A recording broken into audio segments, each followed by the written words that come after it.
Pagi itu, matahari bersinar hangat, dan udara terasa segar seolah semesta ikut merayakan hari ulang tahunku yang ke-32. Aku bangun lebih awal dari biasanya, tersenyum kecil sambil menatap kalender di dinding yang sudah kuberi lingkaran merah beberapa minggu lalu. 1 Agustus. Hari yang selalu kutunggu-tunggu, bukan hanya karena aku semakin dewasa, tapi karena setiap tahunnya, suamiku, Raka, selalu punya kejutan manis. Tahun lalu, ia mengajakku makan malam di hotel mewah, padahal saat itu kondisi keuangan kami belum sebaik sekarang. 2 tahun lalu, ia memberiku kalung dengan inisial namaku. Sederhana, tapi penuh makna. Raka, pria yang dulu ku kenal sebagai lelaki hangat dan penuh perhatian, selalu tahu cara membuatku merasa istimewa. Hari ini, aku yakin akan menjadi lebih indah. Aku sudah menyiapkan semuanya. Sarapan favoritnya, nasi goreng spesial dengan telur mata sapi setengah matang. Aku bahkan membuat kue tart coklat kesukaannya. Bukan untuk diriku sendiri, tapi untuk kami. Karena selama ini, ulang tahunku bukan hanya tentangku, melainkan tentang kami sebagai pasangan. Aku menyiapkan meja makan dengan hati-hati. Vas bunga kecil berisi mawar merah kuletakkan di tengah meja. Jam sudah menunjukkan pukul 7 pagi, dan biasanya Raka turun dari kamar sekitar pukul 7:30. Tapi hari ini, ia masih belum juga keluar dari kamar. Aku naik ke atas, perlahan membuka pintu kamar. Raka sedang duduk di tepi ranjang, memegang ponselnya. Ia kaget melihatku masuk. "Sayang, kamu belum siap-siap kerja?" tanyaku sambil tersenyum. "Aku udah masakin nasi goreng." Ia menatapku singkat. Wajahnya kaku. "Aku nggak masuk kerja hari ini." Aku mengangguk senang. "Wah, berarti kamu sengaja ambil cuti, ya? Supaya bisa rayain ulang tahun aku." Tapi senyumku pelan-pelan memudar saat dia tidak menjawab. Raka hanya berdiri, meraih sebuah map coklat dari meja kerja, lalu memberikannya padaku. "Ini apa?" tanyaku sambil menerimanya dengan bingung. Ia menunduk sebentar, lalu berkata, "Alia, aku mau cerai." Dunia terasa berhenti seketika. "Apa?" Suaraku nyaris tidak terdengar. Tanganku gemetar saat membuka map itu. Benar saja. Surat permohonan cerai dari pengadilan agama. Ada nama kami berdua. Ada tanda tangannya. "Apa ini lelucon?" tanyaku lirih, mataku mulai memanas. "Aku serius. Aku udah pikirin ini lama," katanya tanpa menatap mataku. "Ada apa, Raka? Apa salahku?" Aku mencoba tetap tenang. "Kita bisa bicarain ini baik-baik." Dia akhirnya menatapku. Tapi bukan dengan tatapan sayang seperti dulu. Tatapan itu dingin, asing. "Aku udah capek, Alia. Kita beda arah. Kamu terlalu banyak ikut campur. Kamu terlalu biasa." "Biasa?" Aku mengulang dengan suara tercekat. "Iya, kamu nggak berkembang. Kamu masih hidup seperti istri rumahan yang itu-itu aja. Aku butuh pasangan yang bisa memahami dunia aku sekarang." Aku tertawa pahit. "Dunia kamu sekarang? Dunia yang kamu bangun di atas perjuangan kita berdua? Kamu lupa siapa yang dukung kamu waktu kamu masih jualan online kecil-kecilan? Siapa yang bantu desain kemasan, yang urus pembukuan, yang nganter barang waktu kamu lagi sakit?"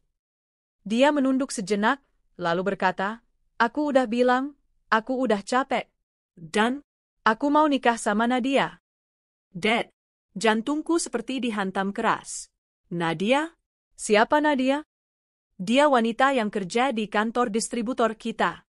Dia lebih ngerti aku, lebih nyambung, dan dia nggak pernah ngeluh." Aku terdiam. Rasanya seperti ditampar berkali-kali. Aku bahkan tidak bisa bicara. Mulutku terbuka, tapi tak ada suara yang keluar. "Kamu nggak pernah cerita apapun soal perempuan itu. Kamu selingkuh di belakangku?"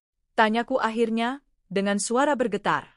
"Awalnya enggak, tapi lama-lama kami cocok. Dan aku ngerasa, ini keputusan terbaik buat kita semua." "Kita semua?" aku mengulang dengan getir. "Kau menceraikanku di hari ulang tahunku, lalu bilang ini keputusan terbaik." Raka tidak menjawab. Ia hanya mengambil jaket dan keluar dari kamar. Aku terduduk di lantai, memeluk map coklat itu, dengan dada yang terasa diremas-remas. Air mataku jatuh tak tertahankan. Tadi pagi aku berharap mendapat pelukan dan ucapan ulang tahun. Tapi yang kudapat justru surat cerai dan pengakuan perselingkuhan. Beberapa jam kemudian, aku masih duduk di meja makan. Nasi goreng sudah dingin. Lilin di atas kue tart kecilku meleleh tanpa sempat ditiup. Tak ada pelukan. Tak ada ucapan, selamat ulang tahun. Hanya keheningan dan suara detak jam dinding yang terus berdetak, seolah menertawakanku.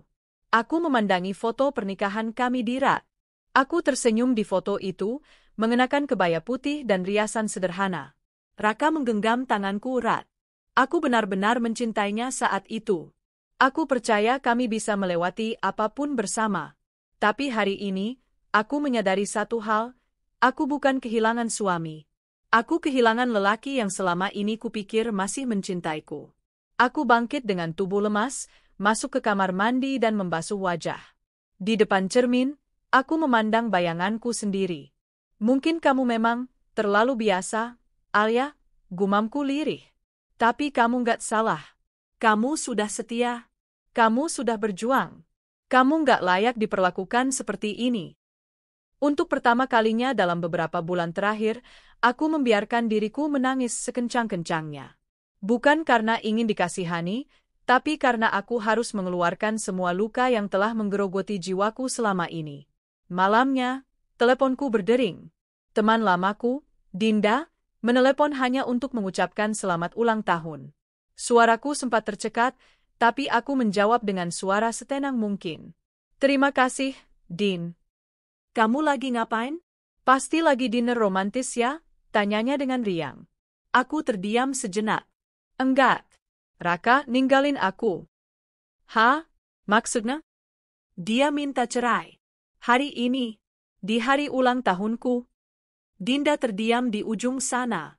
Lalu berkata, ya Allah, kamu kuat, ya.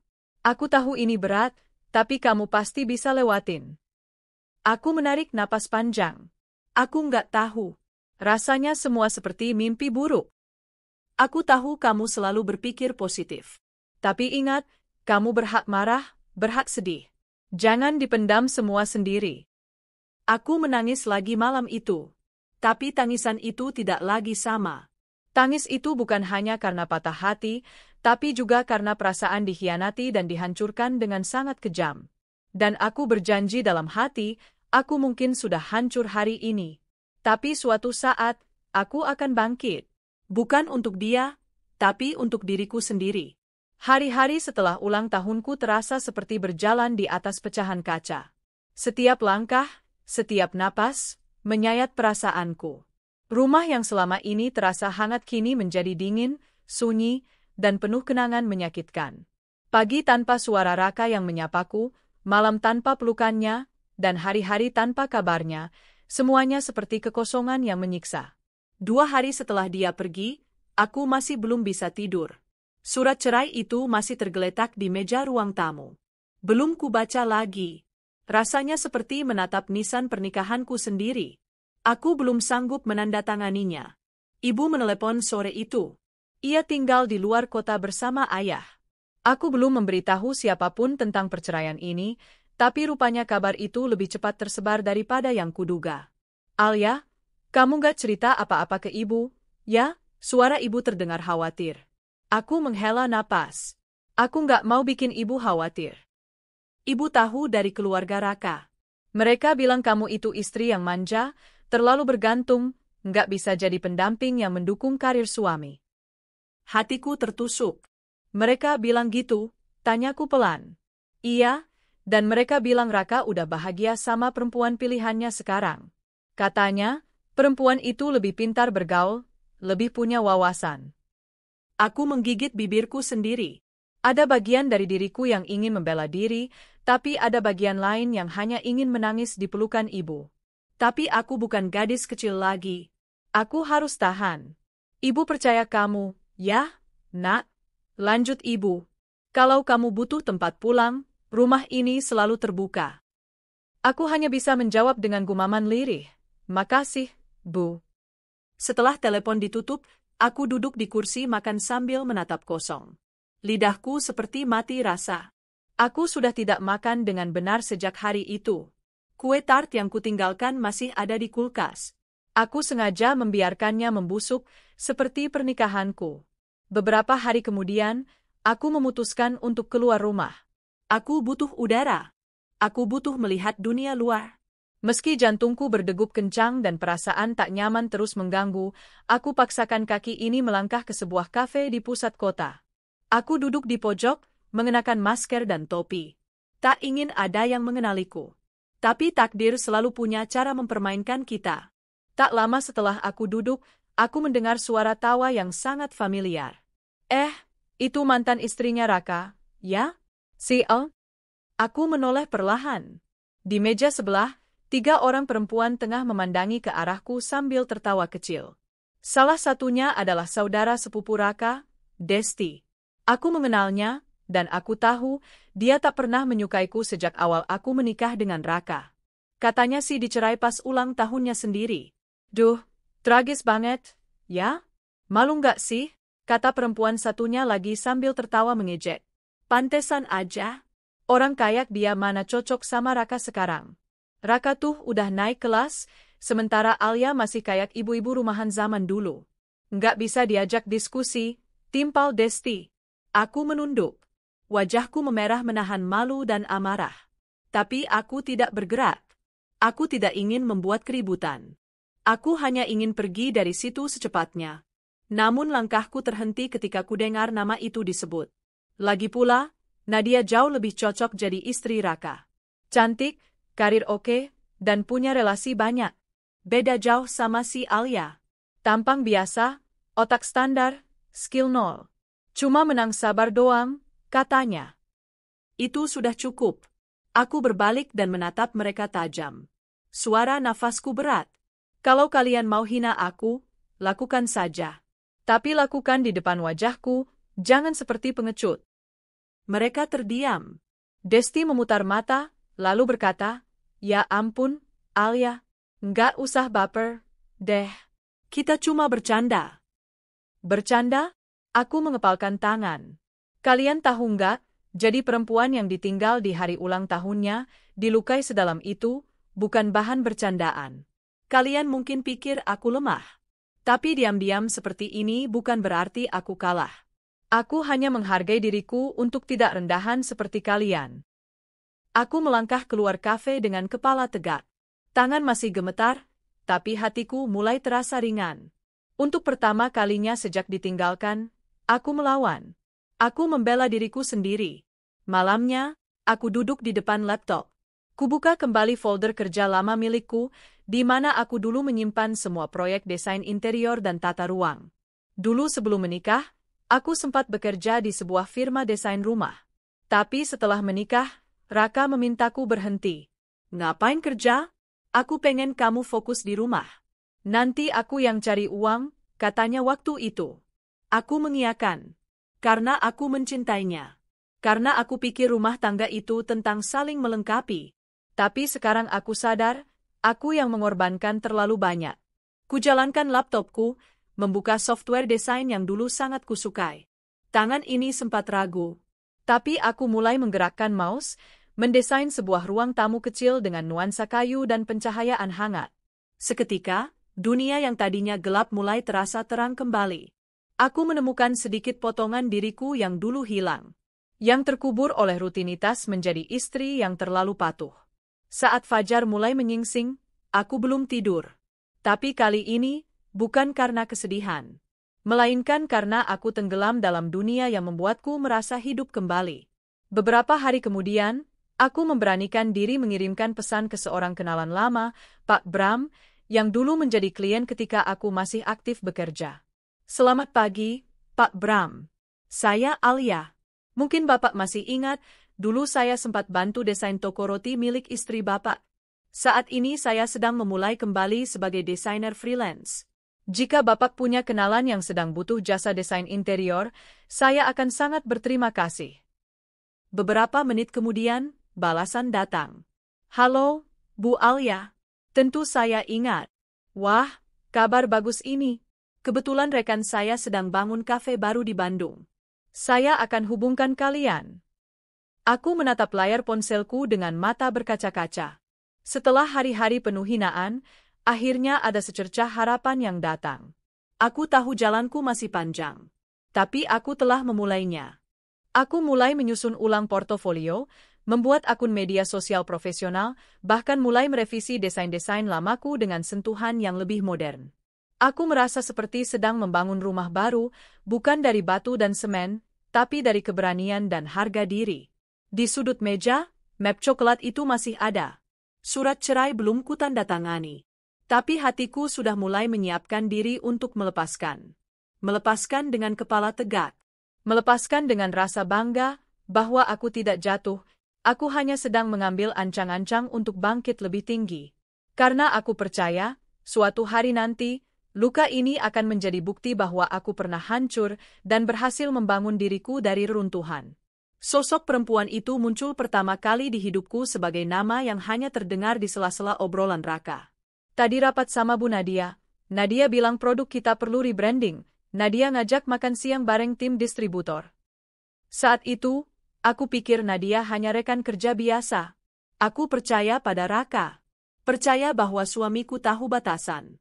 Percaya bahwa dia mencintaiku dan tidak akan berpaling hanya karena wanita lain. Tapi sekarang, setelah semua kebohongan terkuak, nama Nadia tidak lagi hanya sebatas suara. Dia kini hadir di depan mataku, nyata, hidup, dan berdiri dengan senyum tipis seolah tak berdosa. Pertemuan itu terjadi di sebuah toko bahan bangunan, tempat aku bertemu dengan klien untuk desain kafe barunya. Aku sedang sibuk memeriksa katalog ubin saat sebuah suara melengking mengejutkanku. Oh, ternyata benar kamu, Alia? Aku menoleh. Sosok tinggi ramping dengan balutan blazer mahal, rambut tergerai rapi, dan tas bermerek menggantung di lengan kirinya. Senyumnya manis, tapi matanya menyiratkan sesuatu yang membuat dadaku sesak. Nadia? Tanyaku pelan, memastikan. Iya. Wah, akhirnya kita ketemu juga ya, secara langsung. Langsung. Seolah selama ini kami berkomunikasi lewat telepati. Aku mengangguk kaku. Iya. Akhirnya. Dia melirik ke katalog di tanganku. Kamu lagi ngerjain proyek ya? Wah, keren. Aku pikir kamu nggak kerja, loh. Aku memang sempat berhenti. Tapi sekarang aku balik lagi. Jawabku datar. Good for you, katanya sambil menepuk pelan pundakku. Aku senang kamu nggak larut dalam drama perceraian kalian. Aku menghela napas. Kalau kamu datang untuk provokasi, jangan repot-repot. Aku udah kenyang. Dia tertawa kecil, lalu mendekat, wajahnya kini hanya beberapa jengkal dari wajahku. Alia, kamu tahu nggak, aku nggak pernah niat ngerebut Raka dari kamu. Tapi, ya, kalau cowoknya udah nggak nyaman di rumah, kan nggak salah kalau dia cari yang lain. Mataku membelalak. Rumah tangga itu bukan barang, Nadia. Yang kalau bosan bisa ditukar. Dan suami bukan bayi yang harus disuapin terus, Alia. Kamu terlalu bergantung. Kamu terlalu polos. Raka butuh perempuan dewasa. Dan aku bisa kasih itu. Sakit. Tapi aku menahan air mata. Aku tidak ingin menangis di depannya. Aku tidak ingin dia melihat kelemahanku. Kamu tahu, lanjutnya, Raka cerita banyak tentang kamu. Katanya kamu baik, tapi kurang menantang. Terlalu datar. Terlalu sederhana. Kata-katanya seperti peluru. Tapi aku menahannya dengan dada yang mulai mengeras. Terima kasih, Nadia, jawabku pelan. Terima kasih sudah menunjukkan siapa kamu. Dan terima kasih karena kamu telah membuka mataku soal siapa Raka sebenarnya. Dia mengerutkan alis. Maksud kamu? Aku kasihan sama kamu. Kamu pikir kamu menang karena merebut suami orang? Percayalah, orang yang bisa selingkuh satu kali, akan mudah melakukannya lagi. Aku meninggalkannya tanpa menunggu balasan. Kakiku gemetar, tapi aku terus melangkah. Di balik punggungku, aku tahu dia sedang terbakar, entah oleh kemarahan atau rasa bersalah. Tapi aku tidak peduli. Hari itu, aku merasa lebih kuat dari sebelumnya. Beberapa minggu kemudian, surat undangan pernikahan Raka dan Nadia sampai ke tanganku. Entah siapa yang tega mengirimkannya. Mungkin keluarganya, atau mungkin Nadia sendiri. Tapi yang jelas, Mereka ingin aku tahu. Mereka ingin aku melihat mereka bahagia. Mungkin ingin menamparku dengan kenyataan bahwa aku kini resmi digantikan. Kertas undangan itu elegan. Warna krem dengan aksen emas. Nama mereka tertulis besar-besar, Raka Nadia, disertai kutipan manis. Cinta adalah menemukan belahan jiwamu, bahkan ketika kamu tak mencarinya. Aku tertawa pahit membaca kutipan itu. Cinta? Cinta macam apa yang tumbuh dari pengkhianatan? Aku meletakkan undangan itu di meja makan. Meja yang dulu selalu aku hias saat ulang tahun Raka, saat kami merayakan hari jadi, atau sekadar makan malam romantis. Kini meja itu jadi saksi bahwa semuanya telah berubah. Namun, alih-alih menangis, aku justru tersenyum. Karena pada hari yang sama, aku menerima email dari klien baru, sebuah proyek besar desain interior untuk butik fashion di Jakarta Selatan. Tuhan memang tahu kapan harus mengganti luka dengan harapan. Hari pernikahan mereka datang juga. Aku tidak datang. Tentu saja tidak. Tapi aku tahu semua tentang hari itu karena media sosial tak pernah pandai menyembunyikan sesuatu. Foto-foto mereka tersebar, Raka mengenakan jas putih, tersenyum bangga, dan Nadia berdiri anggun di sampingnya, mengenakan gaun mewah penuh kristal. Komentar pujian mengalir. Banyak yang menyanjung kecantikan Nadia, banyak pula yang mengagumi kisah cinta mereka yang katanya takdir menyatukan. Aku menatap foto-foto itu dengan tenang. Aku tidak iri. Aku tidak benci. Aku hanya kosong. Seperti menonton drama murahan yang dulu sempat menguras air mata, tapi kini tak lagi terasa menyentuh. Karena aku tahu, kisah mereka bukan akhir dari ceritaku. Justru, ini adalah awal dari versi terbaik dalam hidupku. Minggu berikutnya, aku diundang menjadi pembicara tamu di sebuah acara komunitas wanita mandiri. Temanya, bangkit setelah ditinggal. Aku berdiri di depan sekitar 50 perempuan yang duduk dengan mata penuh harapan. Sebagian membawa anak kecil, sebagian datang sendirian, dan beberapa bahkan masih mengenakan seragam kerja. Aku ditinggal suamiku di hari ulang tahunku, kataku membuka sesi. Mereka terdiam. Bukan hanya ditinggal, tapi diceraikan. Karena dia ingin menikahi selingkuhannya. Beberapa orang menganga. Yang lain mulai menunduk dengan mata berkaca-kaca. Tapi hari itu, hari terburuk dalam hidupku ternyata adalah hari kelahiran versiku yang baru. Versi yang lebih kuat. Versi yang lebih sadar bahwa cinta tidak bisa memaksa, dan harga diri tidak boleh ditukar dengan status sebagai istri. Tepuk tangan mengalun. Aku bahkan melihat beberapa orang berdiri. Bukan karena aku luar biasa, tapi karena mereka tahu mereka juga bisa. Hari itu, aku pulang ke rumah dengan perasaan ringan. Aku tidur nyenyak, dan untuk pertama kalinya dalam berbulan-bulan, aku bermimpi indah. Dalam mimpi itu, aku berdiri di atas panggung besar, mengenakan gaun putih sederhana, tersenyum bahagia, bukan sebagai pengantin, tapi sebagai diriku sendiri, yang utuh dan bebas. Beberapa hari setelah itu, aku mendapat pesan tak terduga dari Raka. Alia, bolehkah kita bertemu? Hanya sebentar. Aku menatap layar ponsel dengan alis terangkat. Untuk apa? Apa lagi yang dia inginkan? Tapi rasa penasaranku lebih besar dari rasa marahku. Aku membalas, boleh. Di taman belakang kantor Greenhouse. Jam 4 sore. Dia menyetujui. Dan tepat jam 4, aku melihat sosok itu datang. Dulu dia pria yang membuat hatiku berdebar. Kini, dia hanya seseorang dari masa lalu. Wajahnya terlihat lebih kurus. Ada lingkar hitam di bawah matanya. Jasnya tetap rapi, tapi matanya kehilangan sinarnya. Hai, katanya singkat. Hai, jawabku datar. Dia duduk di bangku taman di sampingku. Sejenak, tak ada kata yang keluar. Hanya suara daun berguguran dan hembusan angin sore. Aku minta maaf, katanya akhirnya. Aku mengangguk pelan. Oke. Aku nggak tahu harus mulai dari mana. Nadia ternyata bukan seperti yang aku bayangkan. Aku menoleh. Tapi bukan karena simpati. Aku hanya ingin menatap matanya dan memastikan aku tidak lagi lemah di hadapannya. Aku bukan tempatmu untuk mengadu, Raka. Kamu sudah buat pilihan. Dan aku sudah menerima kenyataan. Dia menghela napas. Kamu berubah, ya.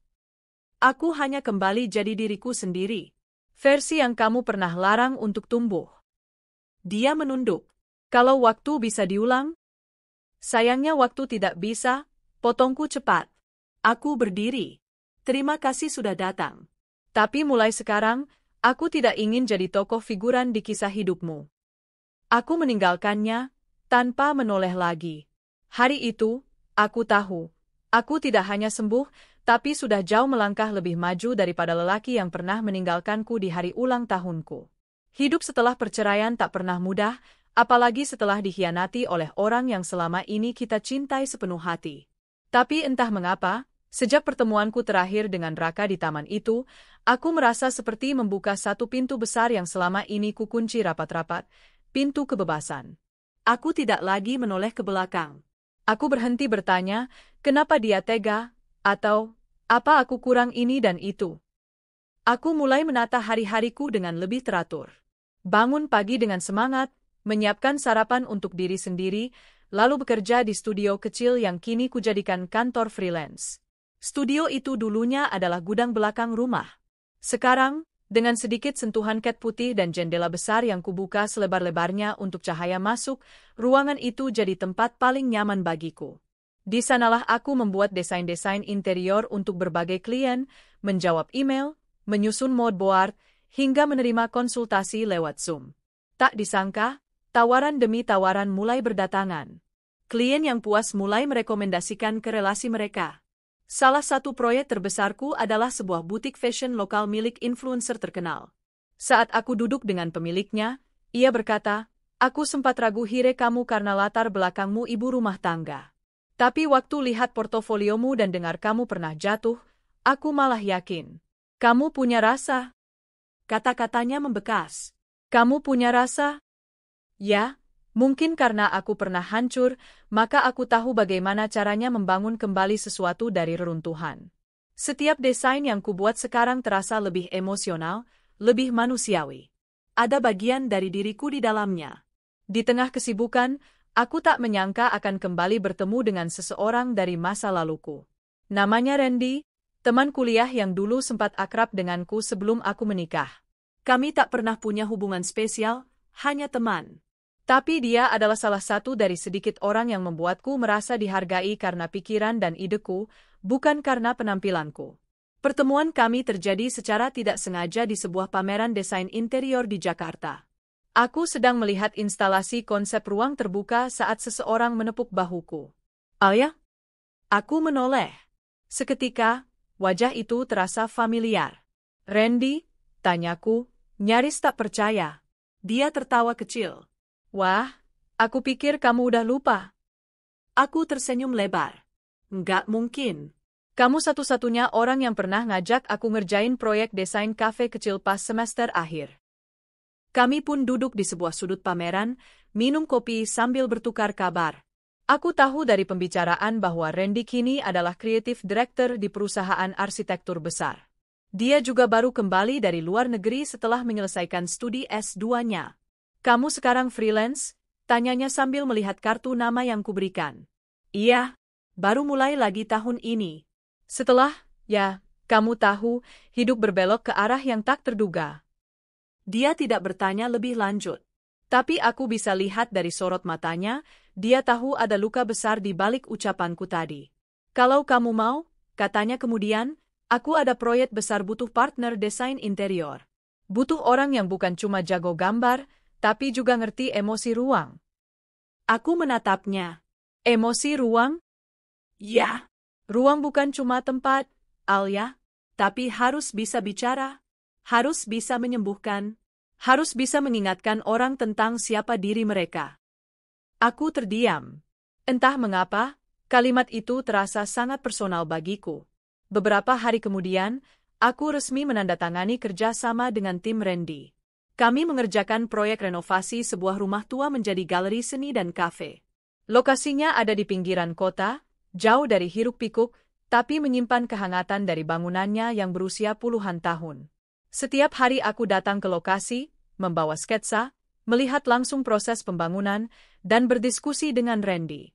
Semakin sering kami bekerja sama, Semakin terasa bahwa Randy adalah sosok yang sangat menghargai perempuan, bukan dari fisiknya, tapi dari idenya, suaranya, dan keberaniannya bangkit. Suatu sore, saat kami duduk di tangga bangunan sambil menatap senja, ia berkata, "Kamu tahu nggak, Al? Waktu kuliah dulu, aku sebenarnya suka kamu." Aku menoleh dengan kaget. Tapi kamu terlalu fokus sama Raka waktu itu. Aku cuma bisa lihat kamu dari jauh. Aku tertawa kecil. Kenapa nggak pernah bilang? Karena kamu terlihat bahagia. Dan aku pikir, perasaanku nggak penting kalau kamu udah bahagia. Aku menunduk. Rasanya hangat, bukan karena pernyataan itu, tapi karena ternyata masih ada laki-laki yang bisa mencintai tanpa harus memiliki, dan menghargai tanpa harus menyakiti. Tapi sekarang kamu bahagia? Tanyanya pelan. Aku menarik napas panjang. Aku sedang menuju ke sana. Dan aku nggak mau buru-buru. Dia mengangguk. Kalau begitu, biar aku jalan di sampingmu. Nggak buru-buru. Tapi aku di sini. Kalimat itu seperti selimut hangat di malam dingin. Aku tidak menjawab apapun. Tapi dalam hatiku, ada sesuatu yang mulai tumbuh. Bukan cinta, tapi harapan. Beberapa minggu kemudian, aku menghadiri sebuah acara penghargaan desain lokal. Tanpa diduga, aku dinominasikan sebagai desainer interior inspiratif atas kontribusiku dalam membangkitkan UMKM dengan sentuhan ruang yang emosional dan estetis. Saat namaku dipanggil, aku berjalan ke atas panggung dengan gemetar.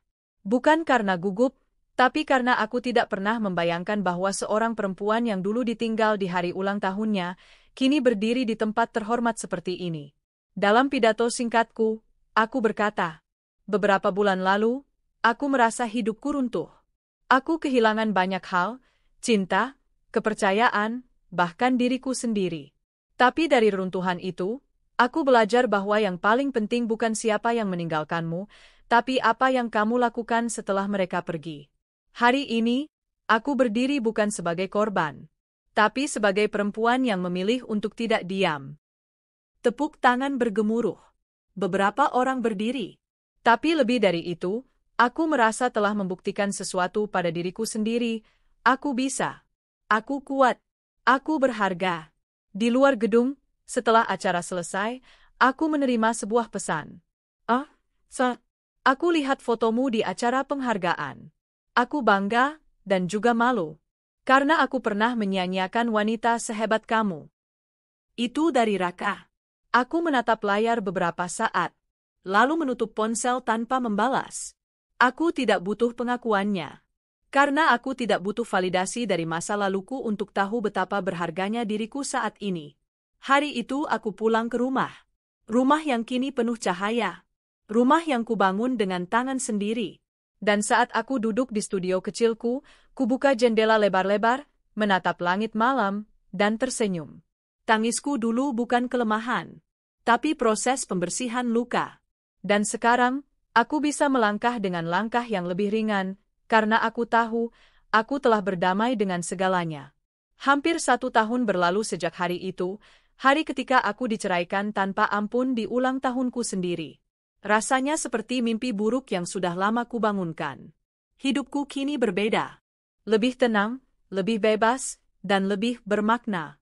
Tapi rupanya takdir belum benar-benar selesai memainkan perannya. Suatu pagi, saat aku baru saja selesai mengecek email klien, seorang tukang paket datang ke rumahku. Dia menyerahkan sebuah undangan berwarna emas mewah yang terbungkus rapi. Mataku langsung menangkap nama di amplopnya, Raka Nadia. Aku tersenyum kecil. Jadi mereka benar-benar menikah. Tentu aku tidak akan datang. Tapi ada sesuatu dalam diriku yang tidak merasa sakit lagi. Tidak seperti dulu. Hati ini tidak lagi bergemuruh karena patah, hanya tenang, seolah berkata, "Biarkan saja. Itu bukan urusanmu lagi." Namun 1 minggu setelah undangan itu kuterima, aku menerima telepon dari Dina, sahabatku sejak SMA yang juga kenal cukup dekat dengan Raka sejak kami menikah. "Alia, kamu udah dengar kabar dari keluarga Raka belum?" Tanyanya dengan suara tertahan. "Belum." "Kenapa?" "Pernikahan Raka dibatalkan." Aku terdiam beberapa detik. "Maksud kamu?"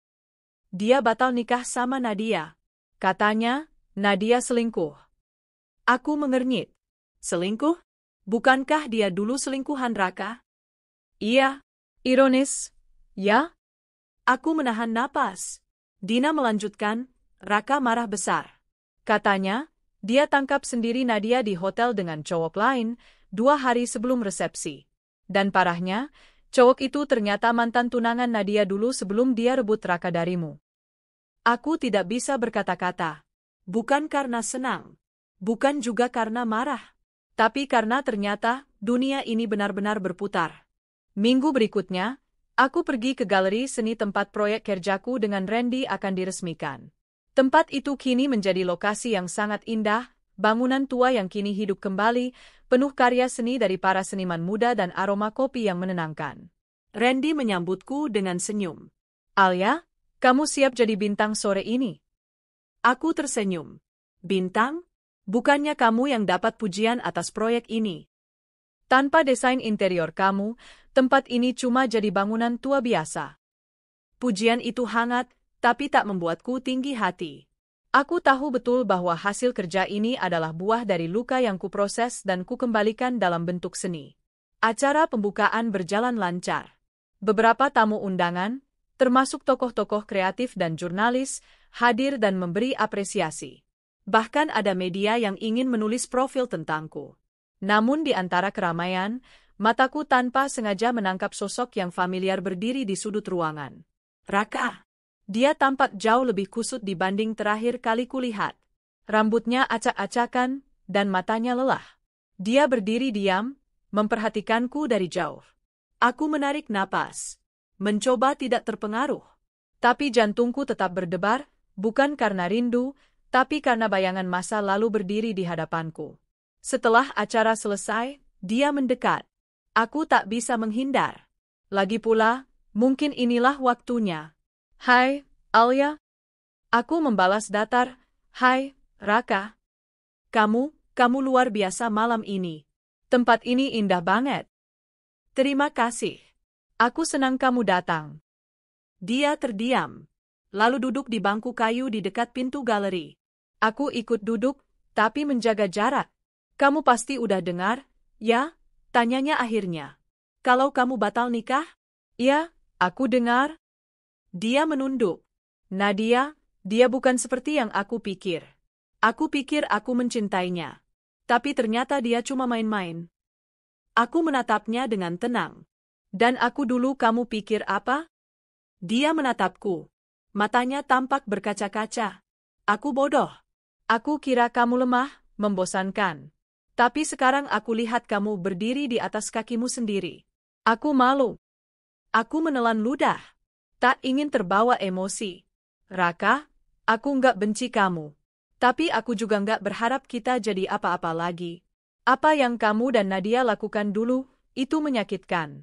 Tapi sekarang, aku justru bersyukur. Dia terlihat kaget. Bersyukur? Aku mengangguk. Kalau kalian nggak mengkhianati aku, mungkin aku masih terjebak jadi istri yang takut keluar rumah, takut bermimpi. Sekarang, aku hidup. Aku utuh. Bahkan aku mencintai diriku sendiri lebih dari sebelumnya. Dia terdiam cukup lama. Ayah, kamu pernah mikir nggak, kalau kita bisa mulai lagi? Pertanyaan itu seperti angin dingin yang menampar wajahku. Tapi aku tidak kaget. Aku hanya tersenyum pelan. Raka, kamu sudah membuat pilihan. Dan aku juga. Jalan kita udah beda. Dan aku tidak akan mengulang luka yang sama. Dia menunduk. Aku ngerti. Maaf. Aku berdiri. Aku harap kamu bisa sembuh dari luka kamu sendiri. Tapi jangan harap kamu akan menemukan aku di tempat yang sama seperti dulu. Lalu aku pergi, meninggalkan dia yang masih duduk membatu. Malam itu, saat aku duduk di balkon kecil rumahku, Randy datang membawakan 2 gelas coklat panas. Dia duduk di sebelahku tanpa berkata-kata, hanya menatap langit yang mulai gelap. Aku lihat kamu tadi ngobrol sama seseorang, katanya pelan. Ya, jawabku. Itu Raka. Dia tidak berkata apa-apa. Tapi aku tahu dia ingin tahu lebih. Dia minta maaf. Dan dia bilang ingin mulai lagi. Dan kamu? Aku tersenyum kecil. Aku bilang tidak. Randy mengangguk. Bagus. Karena kamu terlalu berharga untuk kembali ke masa lalu yang menyakiti kamu. Aku menoleh padanya. Randy, terima kasih. Untuk tidak pernah mendorong aku, tapi selalu berada di sampingku. Dia tersenyum. Aku nggak akan mendorong kamu ke depan, Alia. Tapi aku akan selalu siap kalau kamu butuh tangan untuk jalan bareng. Kalimat itu membuat hatiku hangat. Untuk pertama kalinya setelah sekian lama, aku merasa dicintai bukan karena fisik, bukan karena status, tapi karena keberanianku untuk bertahan dan berubah. Dan malam itu, saat aku menutup pintu balkon dan bersiap tidur, aku tahu, babak baru dalam hidupku benar-benar sudah dimulai. Bukan sebagai istri yang ditinggalkan, tapi sebagai perempuan yang bangkit, menginspirasi, dan akhirnya mencintai hidupnya sendiri. Setelah malam pembukaan galeri seni itu, hidupku berjalan dengan ritme yang berbeda. Bukan lagi hidup dalam luka, tapi hidup dalam pemulihan yang perlahan menjelma jadi kemenangan. Namaku mulai dikenal di kalangan seniman dan desainer interior. Proyek-proyek kecil berdatangan, dan beberapa klien mulai menaruh kepercayaan padaku.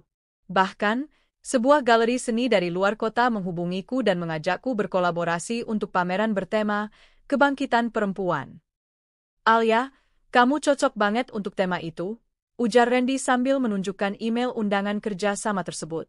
Kisahmu, perjalananmu, itu inspirasi. Aku membaca email itu berulang-ulang, memastikan itu nyata.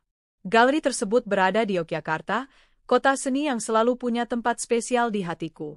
Mereka memberiku kebebasan untuk menampilkan karya yang mewakili pengalaman pribadi. Randy, aku takut, gumamku sambil menatap layar laptop. Takut kenapa? Takut gagal. Takut nggak bisa mengangkat tema ini dengan pantas. Takut malah mengungkit luka lama. Randy memegang tanganku. Hangat, tegas. Kamu bukan cuma mampu, Alia. Kamu sudah melewati badai yang jauh lebih besar dari ini. Yang kamu perlu lakukan sekarang, cuma satu, percaya pada dirimu sendiri. Aku menarik napas panjang. Dan akhirnya berkata, oke, aku akan terima. 2 minggu kemudian, aku terbang ke Yogyakarta. Kota yang penuh kenangan masa kecil, sekaligus tempat pelarianku saat Raka mulai sering pulang larut malam dulu.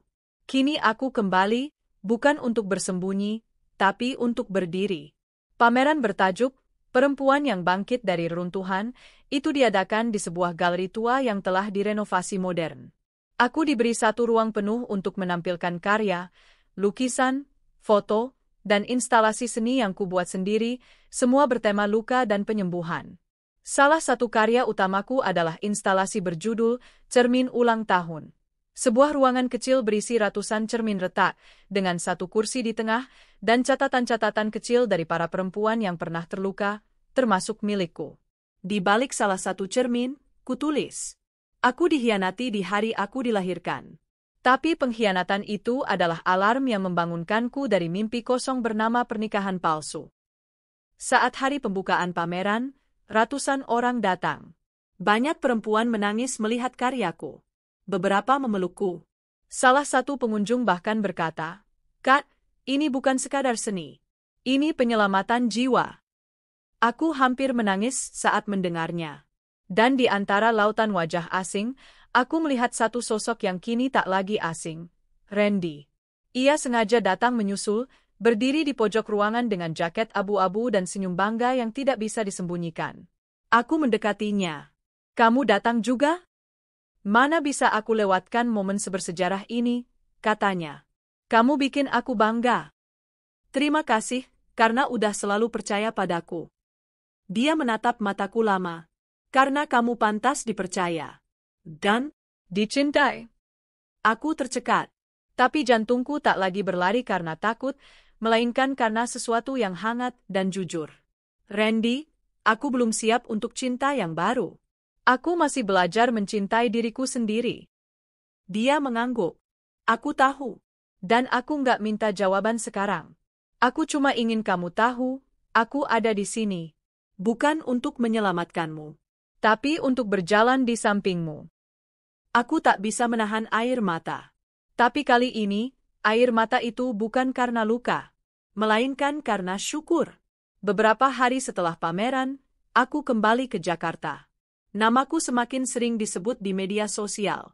Banyak perempuan mulai mengirim pesan ke Instagramku, menceritakan kisah mereka, meminta nasihat, bahkan sekadar berterima kasih karena aku berani bicara. Salah satu pesan yang paling menggetarkan datang dari seorang ibu rumah tangga di Makassar. Kak Alia, aku juga pernah diceraikan karena suamiku pilih wanita lain. Dulu aku ingin mati. Tapi setelah lihat pameran kakak di media sosial, aku merasa ada harapan. Kak, teruslah berkarya. Kita butuh sosok seperti kakak. Aku menangis membaca itu. Ternyata, luka yang dulu kukutuk, kini menjadi jembatan bagi orang lain untuk bangkit. Dan di tengah semua itu, aku menerima kabar mengejutkan, Nadia hamil. Tapi bukan anak Raka. Ya, drama itu belum benar-benar berakhir. Kabar itu kudengar dari Dina, yang tampaknya punya jalur informasi tak pernah putus dari keluarga Raka. Nadia sempat mencoba kembali ke Raka, mengaku menyesal dan ingin memperbaiki segalanya. Tapi waktu Raka minta tes DNA bayi yang dia kandung, hasilnya menunjukkan bukan anak Raka. Aku hanya mengangguk pelan. Tidak ada sedikit pun kebahagiaan atas kabar itu. Hanya rasa lega bahwa aku tidak berada dalam lingkaran kebohongan itu lagi. Karma, seperti biasa, bekerja dalam diam, tapi sangat tepat sasaran. Suatu sore, Randy mengajakku ke taman kota tempat kami dulu sering mengobrol sebelum proyek galeri dimulai. Ia membawa seikat bunga matahari, bunga favoritku, yang dulu tak pernah diberikan Raka sekalipun. Alia, katanya pelan, sudah setahun sejak kamu berdiri sendiri. Sudah setahun sejak kamu dibebaskan dari sangkar emas yang membuatmu hampir kehilangan cahaya. Aku mengangguk. Setahun penuh luka dan bangkit. Dia menyerahkan bunga matahari itu ke tanganku. Dan aku ingin, di tahun-tahun berikutnya, kamu gak harus bangkit sendirian lagi. Kalau kamu bersedia, izinkan aku berjalan bersamamu.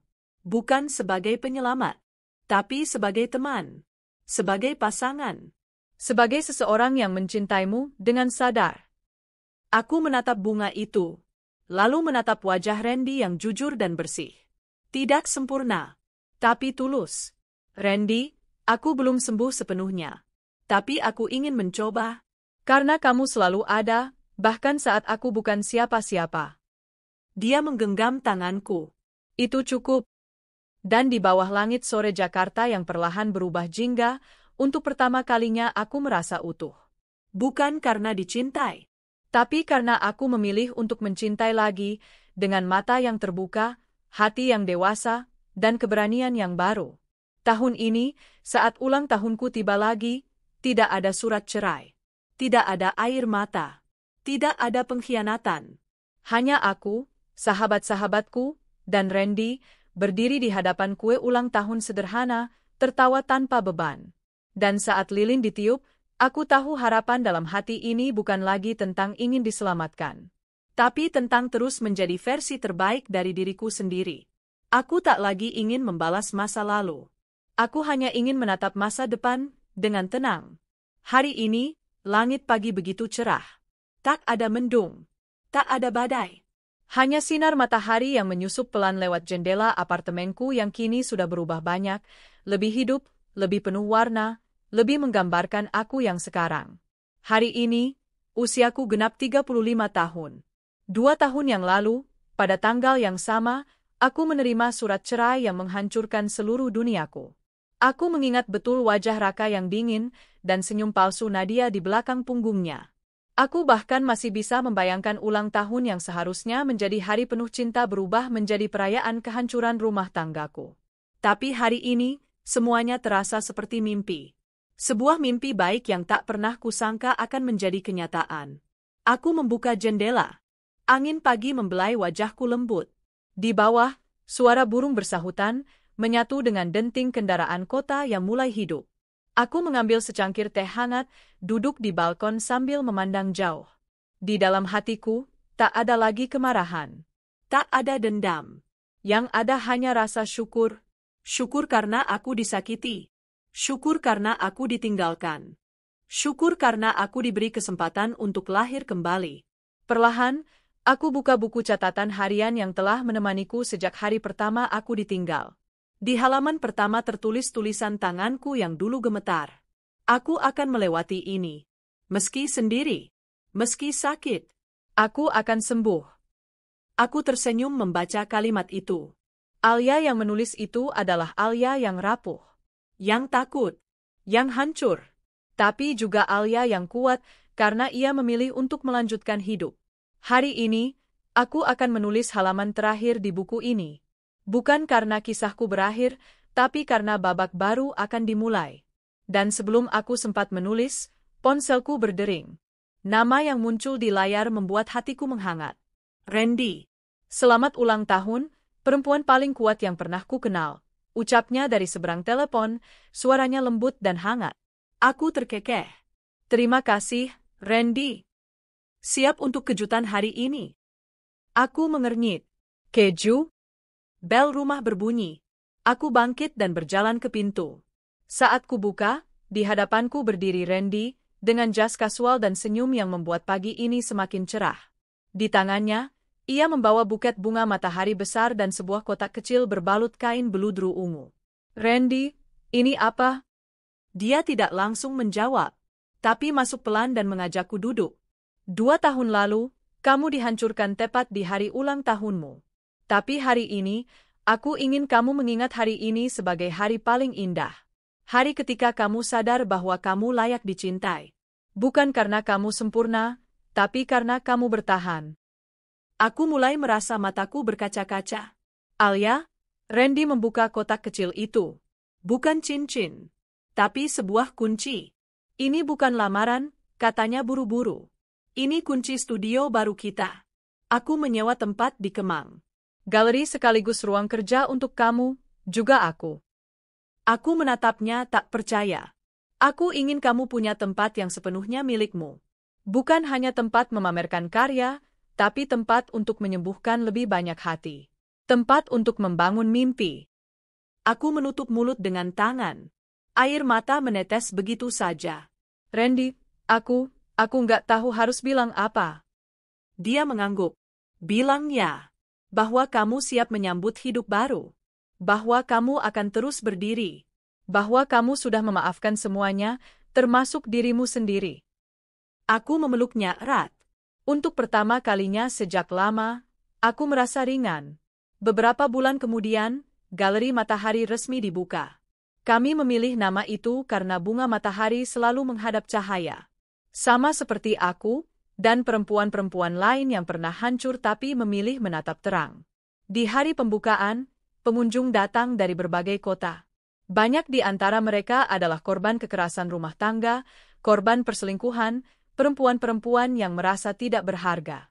Tapi di tempat itu, mereka menangis bukan karena luka, melainkan karena harapan.